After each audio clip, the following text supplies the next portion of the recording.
Hello and welcome to the worst movie podcast. That didn't work out at all. I thought you were eating a chip. I was looking at my notes and trying not to look at you. I was like, it's an odd choice. These 99-cent plastic teeth presented by Spirit Halloween. Get your Halloween stuff at Spirit. Anyway, welcome to the worst movie podcast. I'm Ade.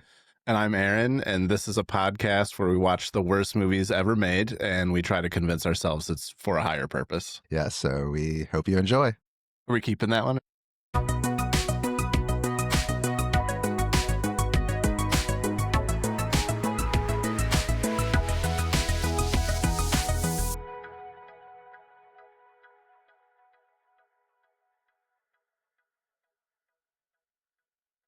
Today, we're continuing with our theme, horrible horror, as all throughout the month of October. And today we're discussing The Wicker Man, the 2006 film starring Nicolas Cage and directed by Neil LaBute. I think that's how you pronounce it. Why don't you give us a synopsis of this movie? Okay. A sheriff investigating the disappearance of a young girl from an island community discovers there's a larger mystery to solve among the island's secretive neo-pagan community. Yeah, we'll drop a trailer in the show notes so you can at least get a 90-second overview of kind of what this movie looks like and what it's about. This movie got a 15% on Rotten Tomatoes, average rating of 2.0 on Letterboxd. It broke even at the box office, $40 million budget, made about $40 million in the box office, so not too bad. Star power of Nicolas Cage, but it really got, kind of memeified, I guess you would say, a lot of the bad scenes and performances. What did you know about this movie before going into it? The only thing I knew about it was that my brother had seen it, I'm pretty sure, and he hated it. That was my impression of it. So I never saw it in theaters. He saw it in theaters. I think he saw it in theaters when it came out. Yeah. I didn't know much about it. 2006 was a busy year for me, so it was a blur in terms of what I heard about this movie live. But I'd just seen memes and mentions of it throughout the year, so I was really interested to take a look, and especially take a look at a Nick Cage movie for this podcast, which we'll get into that a little bit more. I guess before we start talking about this movie, we should mention that it was a remake of a 1973 British film. Had you heard about that one at all, or know anything about that? No, not at all. We could talk about it a little bit at the end. I actually ended up watching that one after watching the Nick Cage one, just because I was curious, and it was like 90 minutes or so. It wasn't that long, so thought I'd give it a watch. Did a lot of reading to try to understand what went wrong in this movie. So as best as I could tell, Neil LaBute, hopefully I'm saying his name right, he changed a bunch of things from the original movie, and it seems like there was a lot of hidden symbolism and criticism about the Mormon church that he added into the remake of it. And so, for instance, like all the bees, apparently bees are a major symbol within the Mormon church. And so, like, there were no bees in the original film. Like, all that stuff was added in this one. And yeah, a number of other things that kind of interesting that he was trying to say. I'm not quite sure what he was trying to say about the Mormon church, but that's what accounted for a lot of the differences in the movie, I think. Interesting. I didn't get any of that. I wouldn't have known that unless you told me. I wouldn't have known it unless I read somebody talking about it. It was subtle, I guess, to an outsider. Maybe for an insider, you would pick up on that a lot more easily. But yeah, so let's talk about the remake. First of all, spoiler alert. There's some major spoilers in this movie, and I guess spoiling this movie will also spoil the 1973 movie because it's kind of the same overarching plot point. You've had plenty of time to watch this movie, but if you are interested in seeing, might I recommend the original Wicker Man before this one? But yeah, spoiler alert. So we start off this movie with a scene of Nick Cage as a California Highway Patrol officer, I guess. You want to talk about kind of the opening scene? Yeah, it's basically him just riding around on his motorcycle for a while, putting tags on abandoned cars and things like that. He looks hilarious riding his motorcycle. I don't know if you thought so, but I thought he looked really funny.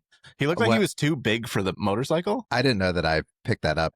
The thing that I noted was his jacket seemed elaborate, and I was wondering how true to real Chips officer like that uniform was. I was like, that's a little too like rock and roll for a cop. It might have come from his own personal collection Yeah, for all I know. So he eventually pulls over this car because there's a girl in the back seat that threw her doll out the window, and he rides by and scoops it up as he rides, which is pretty awesome. I don't know that I would have tried that, but yeah, seems dangerous. yeah, and he pulls them over to give it back. And I just wrote in my notes that it was a shitty little girl because she was so rude. Yeah, Uh, she kept throwing it out the window after he gave it back to her and all this stuff. And eventually, a semi truck comes and smashes into the car. It bursts into flames. yeah, He gets like thrown away into the street and blacks out. And when he wakes up, apparently the girl and the mom weren't in the car when anybody arrived, so he's not sure what happened to them, and he's kind of dealing with the PTSD of the incident afterwards. What'd you think of the scene? this is gonna jump to the end, but throughout the movie we see flashbacks to the scene, and it clearly was trying to say something more meaningful about Nicolas Cage's character and his psyche, and there are references that keep coming up to that original scene. Why? It didn't make any sense to me. It seemed like it was trying to say something that maybe I'm just too dense to understand, but it I didn't get it. I didn't understand why we spent so much time with this. Did you? No, no.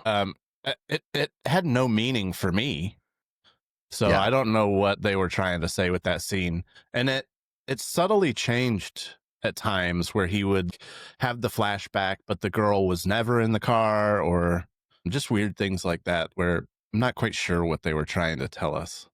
Yeah, I put that under kind of my notes for the directing. Like it seemed like the movie was trying to say something bigger than it actually did, and it just got I got lost. It was very confusing. Yeah, I'd agree. Should we talk a little bit about Nicolas Cage before we get too deep into it? How do you feel about Nicolas Cage? I think he's entertaining. I Yeah, wouldn't say necessarily that he's a great actor, but you can't look away in a lot of his scenes. I think he's been in good movies, and he's definitely carried movies just with charisma, yeah, but I don't think he shows a lot of range with a lot of the roles he picks. He's kind of just Nick Cage in a lot of movies. yeah, And I know that he takes roles just for the money, from what I understand. So I think that he's kind of an average actor with a lot of charisma and a little nepotism. yeah. I was kind of surprised that we didn't really get full on Nick Cage in this movie until probably the last 15 minutes. He seemed very muted throughout, but Yeah. yeah, Nicolas Cage is a weird one for me because I mean, there's some movies where I feel like he's amazing. Leaving Las Vegas, Raising Arizona, just some amazing performances, and then yeah, maybe it's just that he's so singular and iconic that it's hard to not just see Nicolas Cage on the screen when you're watching a movie with him. But uh, yeah, it seems like he probably takes good movies and pushes them a little bit further towards that end of the spectrum, and then probably also takes bad movies and pushes them even more bad by just you know committing to the performance. So it's hard to really peg him down as a good actor or a bad actor in my mind. He's a little bit to me like George Clooney in a sense, not in their style, but that I can't see anyone other than George Clooney when he's in a movie. And he's always kind of himself to me. So yeah, Yeah, I don't know. I like Nick Cage movies. They're definitely entertaining. it's weird because I would say half of the movies I've seen with him, he's great. They're great movies, and then the other half, it's just what's going on here. Potentially the worst movies ever made. Yeah. So the story kind of kicks off. The main story kicks off after the crash. I'll just say he gets a letter from an ex fiance that her daughter's missing and to come to this island to help her find her daughter. He's on like medical leave or something after the incident, so he's got some time off when Yeah. he gets this letter. What do you think about this premise and the whole overarching? Would you go? Would you go find? Would you go help your ex fiance find her daughter? I think so, especially if I'm a cop, like, and I got nothing to do apparently. Probably at least check it out. He tried calling, and apparently they have no phones on the island that she lives on. So I'd probably at least try to swing by and see what's up. It seemed like a very unbelievable premise to me, actually. It seemed like it'd been some years before he'd even talked to her. She left him under mysterious circumstances. I think I might harbor some resentment still. And it's like one thing to say I'm in prison, come bring some bail money or something, or can you give me a ride to the airport? It's another thing to say, come from California to this remote island off of Washington State and spend a few days or a week solving this mystery. It seemed like a big commitment to me for not much setup. Yeah, which is kind of weird because it sounds like things didn't end well with this girl, and he hadn't talked about her to really anybody. So yeah, I guess it might be a stretch. If things ended that badly, then maybe I wouldn't. But yeah, I don't know. Did you see the letter?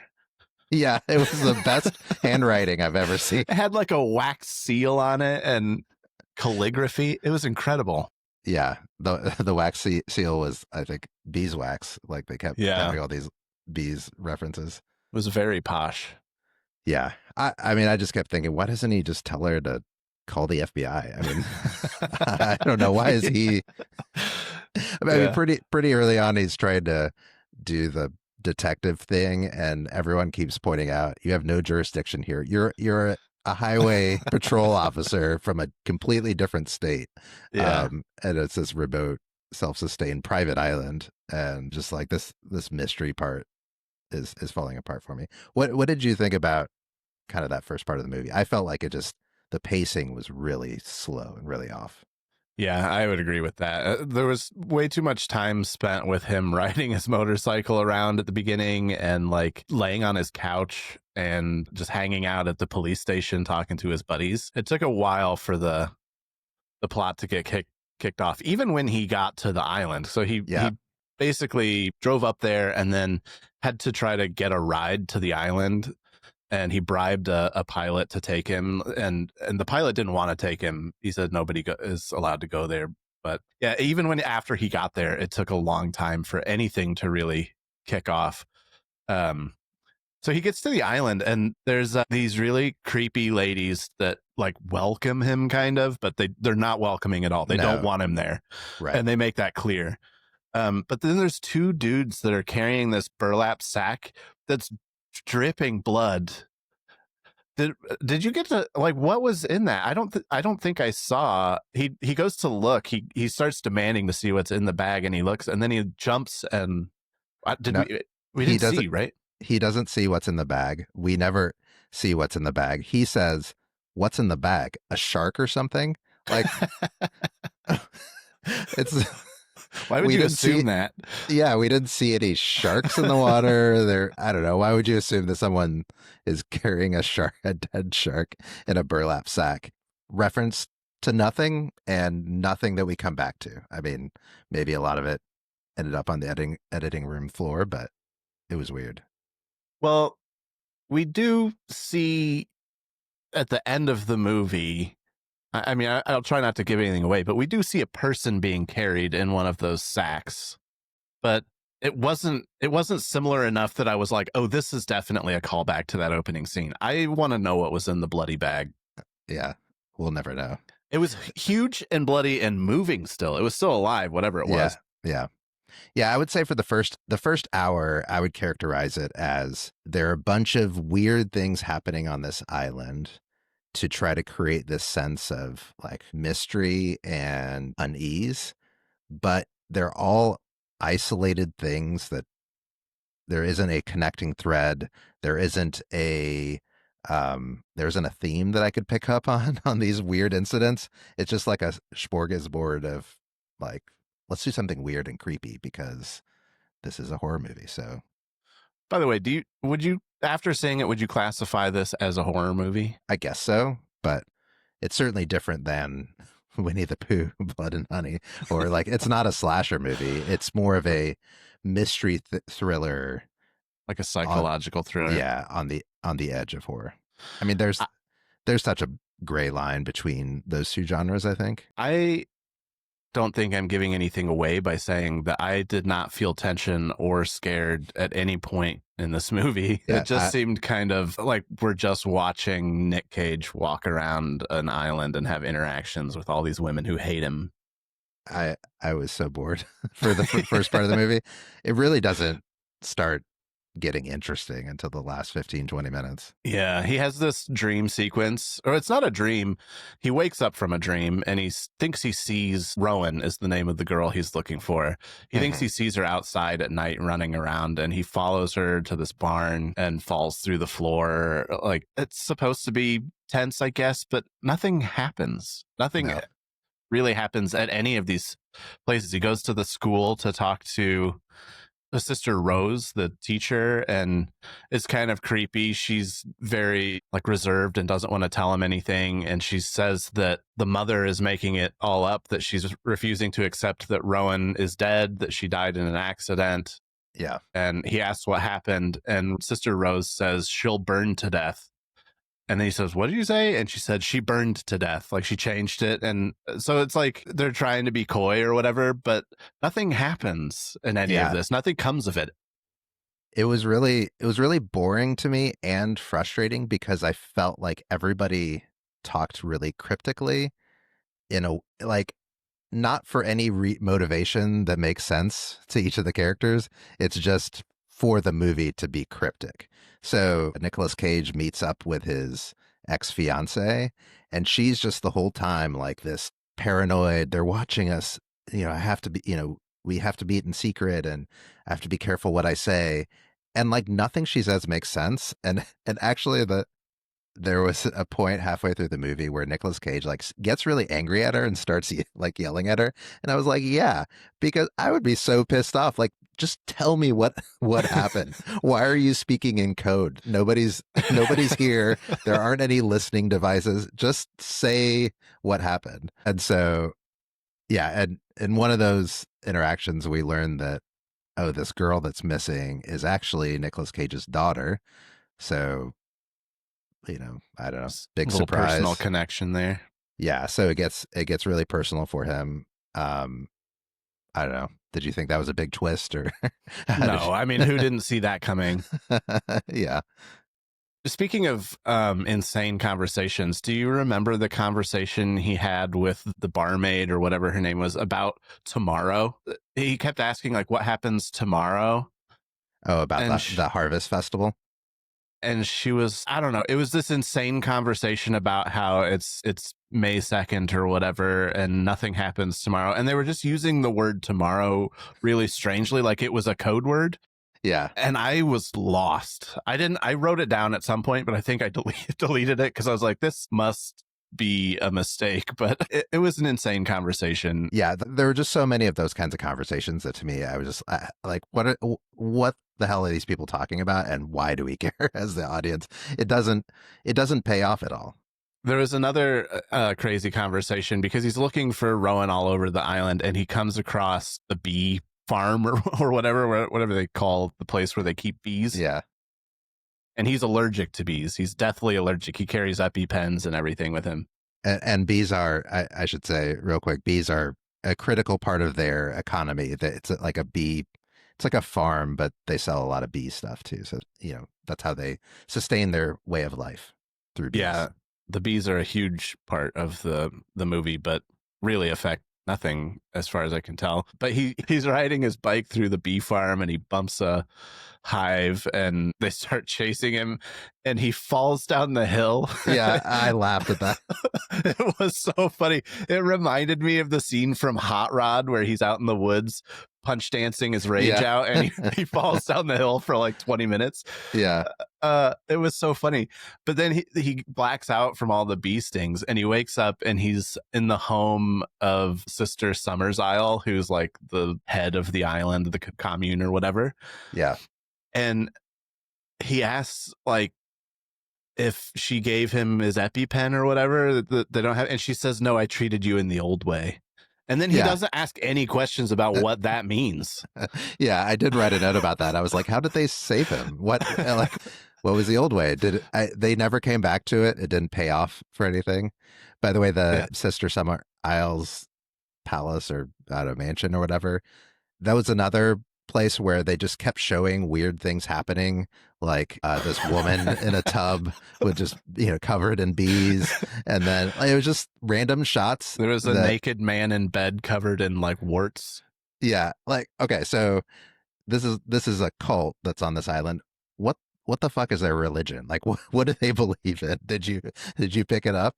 No, so it's some sort of pagan something or other. I don't know enough about paganism to be like, oh, I'm recognizing stuff. Right. So it could have been completely nonsensical, or it could have meant something to somebody who knows something about paganism, but I was lost. Yeah, I was lost too. It was just all these disparate images of yeah, maybe symbolizing something. He runs into men on the island, but none of them speak. Is that correct? Did any of them speak? They did not. So it's mentioned or alluded to that the men are just there for breeding, and it's women run the island. Like that's their island. There was a funny scene where he was riding his bike around looking for Rowan, and he comes across this man with a cart full of logs that Yeah, had kind of tipped over, and he was reloading the logs. And Nicolas Cage is like, "Oh, I'll help you," and he's like helping put stuff up, and then fucks it up, and the whole thing falls again. And he's just like, he yells at the guy like, "Don't you speak?" And then he just gets on his bike and rides away. Like, yeah, thanks for nothing, I guess. yeah. By the way, speaking of breeding, one of I have a number of quotes that I wrote down that I thought were iconic and representative of this movie. One of them is he's debating theology, I guess, with Sister Summer Isle. It wasn't a very coherent scene, but at one point he says, breeding sounds like inbreeding to me. And then that's it. Like, why does it, what's the inbreeding part of this? Why? Yeah. Why does he assume that they're inbred? I don't You know. can just bring men to breed with, right? Yeah, it was just an argument to try to bring some substance, I guess, to the conversation, but it didn't make any sense. By the way, what do you think? What do you think your ideal cult looks like if you had to start a cult on a remote island? Um, I'm Put you on the spot there. yeah, I'm not really a cult person, so I don't think I've ever really thought about it. But I feel like you've thought about it a lot, probably. What me? I'm not a cult person at all. I don't. But since you asked, here's my 5-point plan for how to create a cult on a remote island. I don't think that I would want to be a leader of anything, but I'd maybe be like a maintenance guy in a cult that has a nice climate. You'd be one of those log stackers. For sure, but breed me. Yeah. And maybe I'm too critical of the movie because I think as a cult leader, one of the most fun pranks to pull would be to have an outsider come and then just stage all this random shit to like freak them out. Be like, yeah, you don't believe in the sun god of the fifth dimension, whatever. And so, Your cult is just a giant escape room on an island. yeah. They've got Oh, to crack the code. yeah, that'd be awesome. Just year round plan escape rooms and uh, kidnap strangers or lure strangers to the island and see if they can get out of it. You could I just love it. go work at an escape room if you want No, to. no, no, no, no. Has to be really elaborate, years long planning. You've got to fly in. Yeah. Make sure that they can bribe a remote bush pilot to land on the island. I mean, speaking of which, so this is the whole story. I mean, this is the spoiler part of it is there really is no missing girl. They've just lured Nick Cage and onto the island and created this complex situation. It's a huge ruse. Yeah. And I was like, why? There's got to be way easier ways to find men to sacrifice. Well, they lured him there as a sacrifice because their previous harvest was the worst on record. And so they were like, we need a sacrifice to fix our harvest problems. And because he noticed like they were out of honey for his breakfast or whatever. And he was like, I thought you guys made honey. Yeah. But once he's there, why continue with the ruse? You've got him. Exactly. Yeah. Just just put him in that burlap sack and hold him till the harvest festival. The movie could have been him getting the letter at the beginning, flying to the island, and then just jump straight to the climax where they sacrifice him.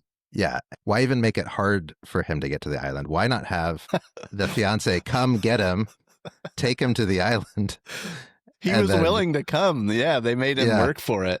there are all these points where he could have been like, ah, man, this is too hard. Yeah, I don't know. It didn't make sense. The whole movie could have been like 25 minutes long.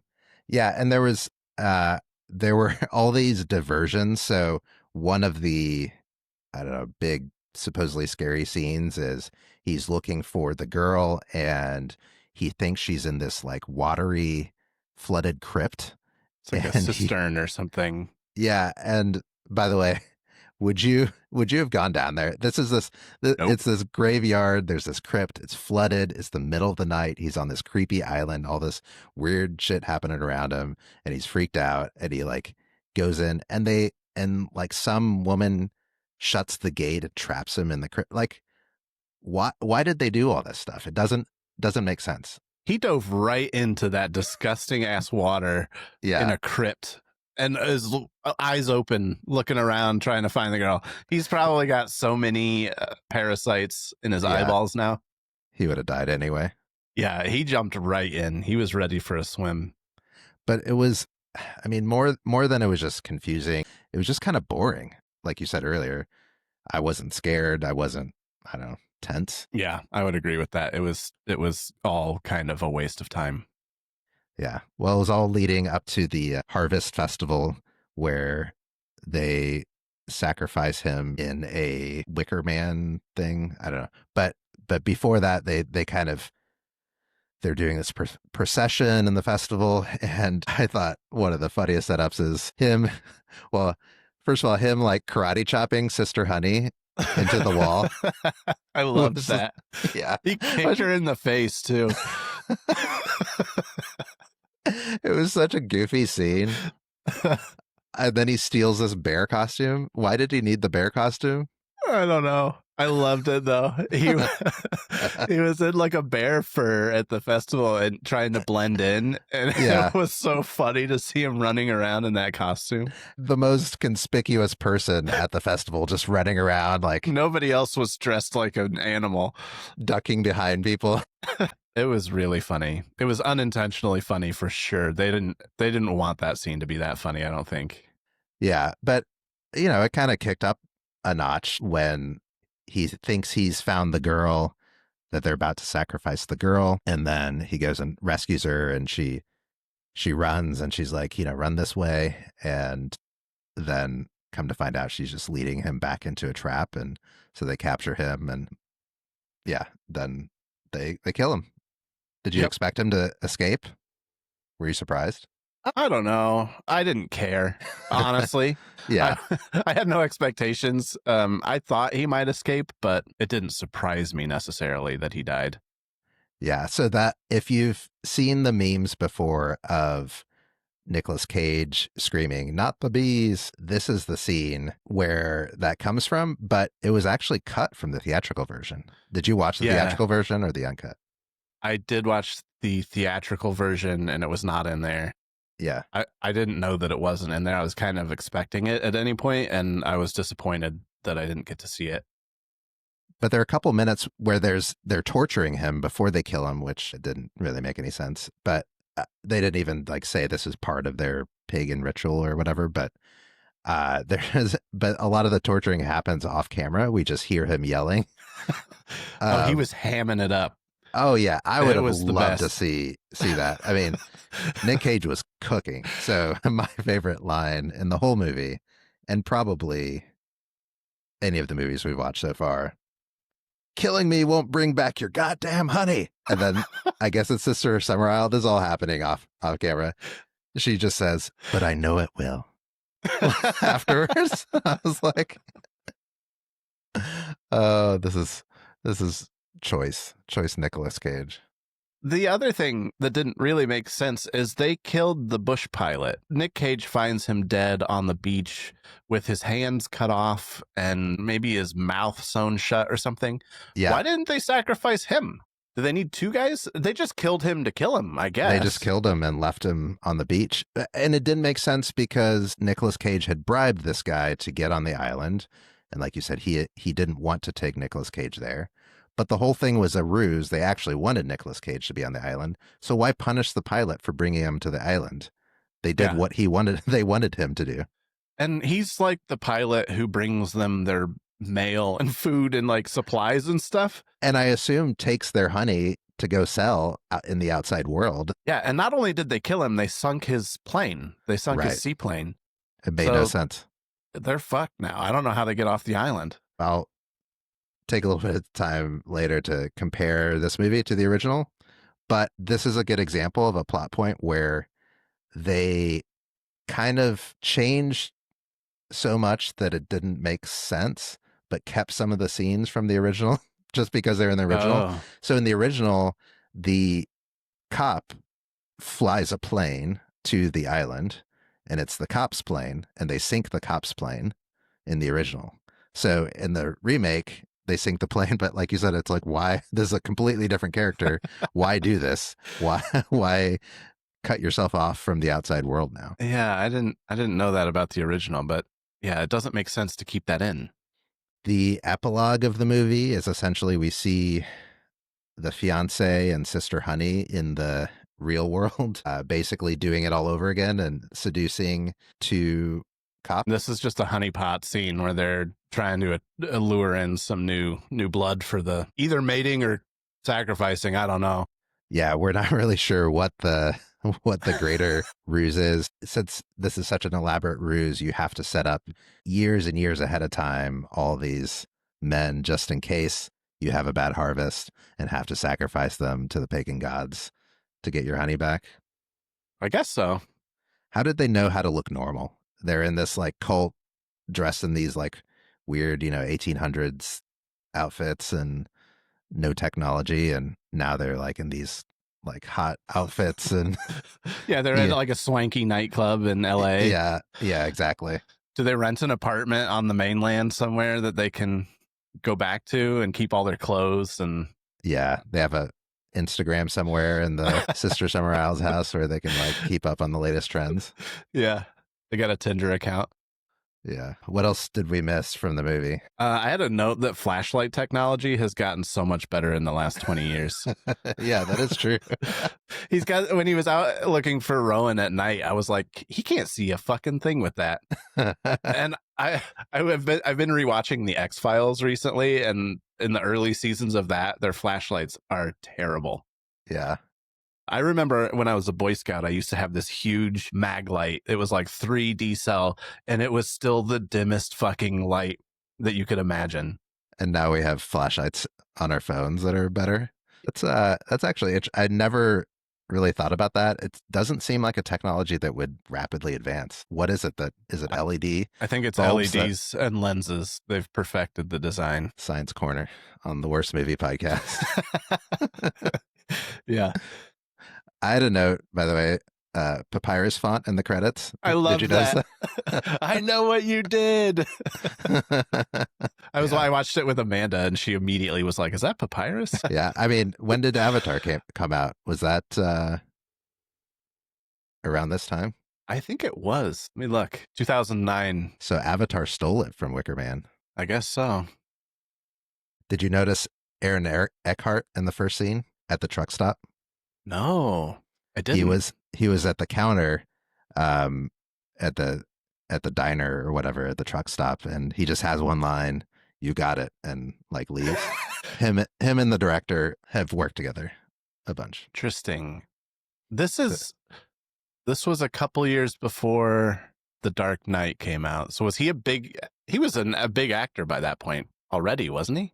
Yeah, I don't know how famous he was, but he was pretty accomplished. Yeah. Everybody on the island had plant themed names like Moss and Rose and... Well, there was Sister Honey. Well, yeah. Is honey a plant? No, I don't think so. But yeah, that was kind of interesting. Yeah. I didn't think much of it, but it was something. By the way, are there islands like Summers Isle out there in the US at least, like where there's no technology, no roads? I mean, you can still buy private islands and I guess do whatever you want on them, but I'm just curious if those exist. Yeah, I don't know. Like, are there communities and cults like that? Well, I know like up in Vancouver, there's some really remote islands. I don't know if they're completely devoid of any roads or technology, but maybe. I mean, it's the same kind of area, Washington State, Yeah. Vancouver. So maybe. Yeah. Interesting. By the way, this is a remote private island. Why was there a hotel on the island? It was a nice one. Nicolas Cage checks into the hotel motel. Why did he presume that he would be able to stay at a hotel? I don't know. He was just ready to go, I think. He showed up with no plan. Yeah. Again, that's another thing that was from the original, but they had it Mm, seemed normal in the original because it was just like a normal inn, like a British inn slash pub, and you just got an extra room. And but here, yeah, they didn't give that background. That and in the original one, it looked like a normal town. It wasn't like so remote and so I guess backwards as this. Like there weren't even real roads or anything like that here. right. He didn't even bring a bag with him, did he? I felt like I saw a small bag because Oh. I was wondering, how do you pack for this? And it seemed like he had just like a little one of those like, carry totes. Mm. And yeah, I was just wondering, do you pack several jackets and outfits or how long how long do you plan to be on a remote island searching for a missing girl? Yeah. Like I would if you told me that you're coming to a remote island, I'd pack for like a camping trip.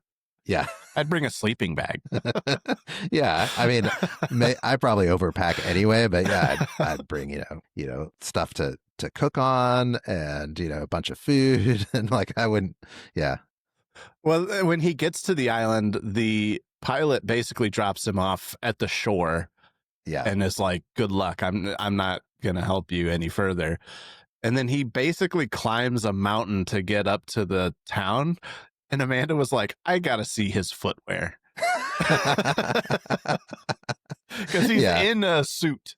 right, yeah, but yeah, it's just a weird, paradox that you climb a mountain and then are like, time to check into the hotel.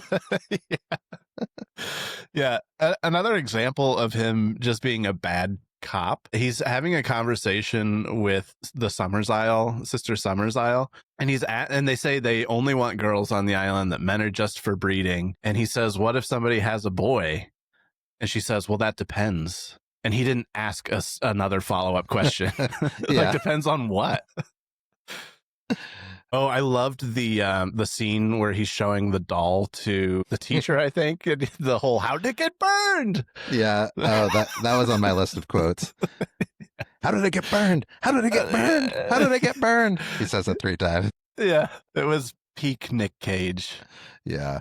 Oh, he really cooks there. Yeah, that's towards the end. Yeah, I love his Um, intensity. I'll take a second or a few minutes to compare to the original. Watch the original. I think it was a good movie. Yeah, it's weird comparing the two, and I hate being one of those like the original was better. I think objectively it was, from what I've read, though. Yeah, objectively it was better, and it was better because, like I said, the story just kind of made more sense.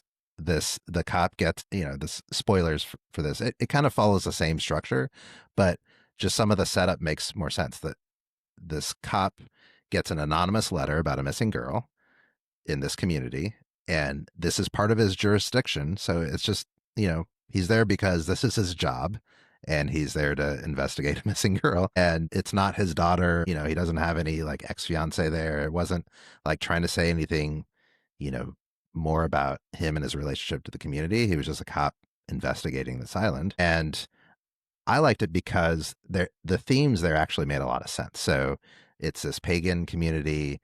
You hear it's not a deep dive into their religion, but what you hear makes sense. It's cohesive.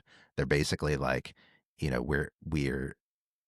rethought religion and like looked back to the pagan rites from the whenever it was 1600s and felt like that was it made sense to adopt. And I don't know, yada. It makes sense. It's cohesive. What they do, their rituals, like there's some grounding in history and reality. And one of the biggest themes is like there's this big juxtaposition between the cop who's deeply religious as a Christian and the pagan community. Like there's a lot of sex and nudity in the original. Like there's this one scene where like his first night there, he's going for a walk and he sees this field where just like this giant orgy is happening and he's just like shocked about the public indecency. And like there are all these moments where he's just like, you know, this is still a Christian nation. And this isn't, I'm going to write this up in my report and blah blah blah. And he's just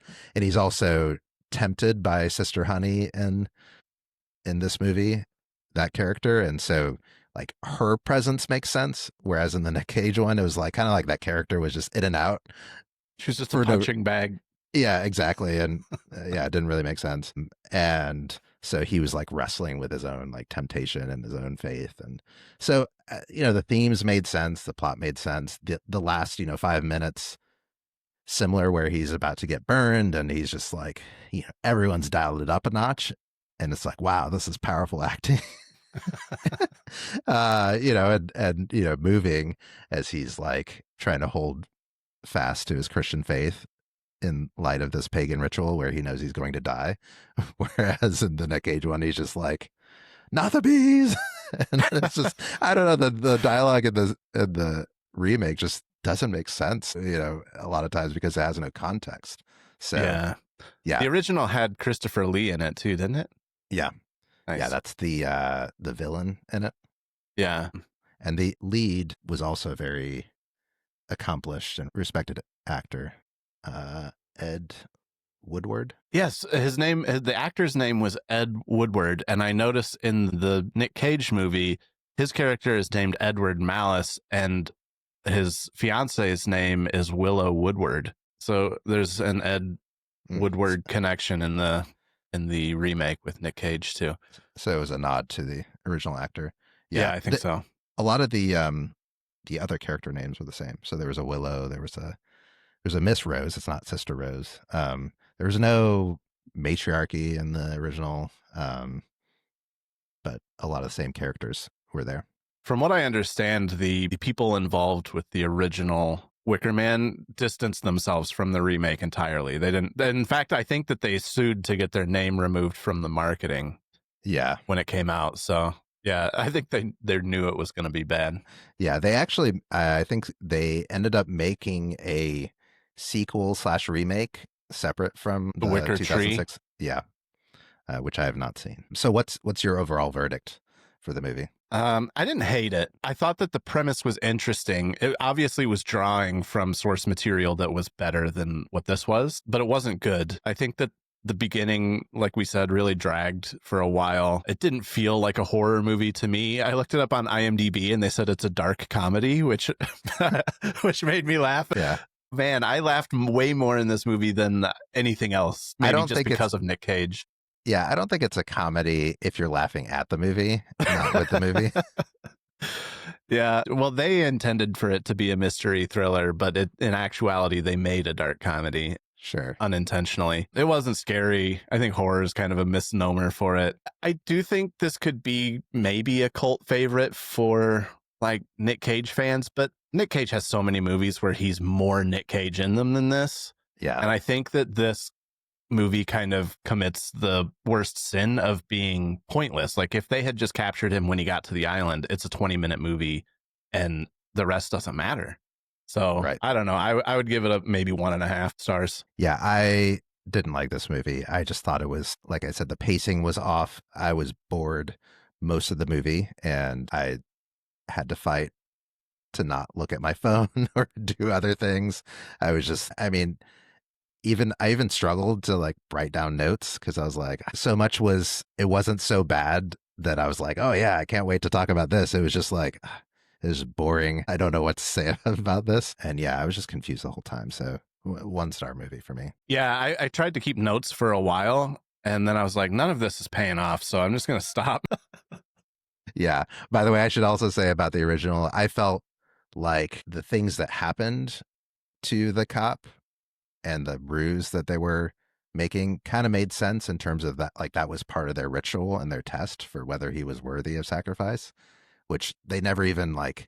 All you need is one line to just say that, like, Mm-hmm. oh, we did this to see if you would yada yada yada, and I'd be like, okay, that makes sense why they did all this. Could have been.